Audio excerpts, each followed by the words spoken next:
Get a front row seat to the latest transformations in our community. We're going to tour the infrastructure that's happening right here in Donnelly, Idaho.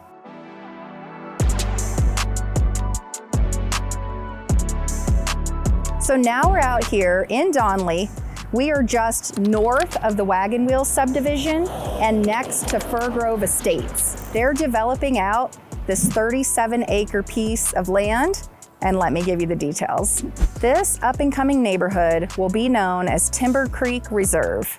They have been roughly approved for 81 lots. It's still in the preliminary plat.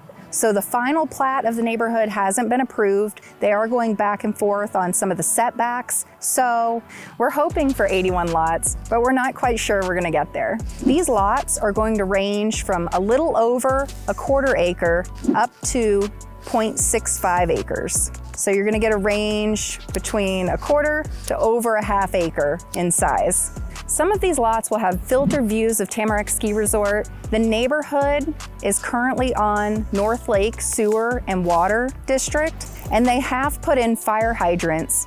And so hopefully this will help with insurance costs, not only for this neighborhood, but it should also help for insurance costs in the surrounding neighborhoods of Fir Grove Estates and the Wagon Wheel subdivision. Don't miss out on the infrastructure happening in your community. If you have interest in specific projects, reach out. We're happy to answer any questions.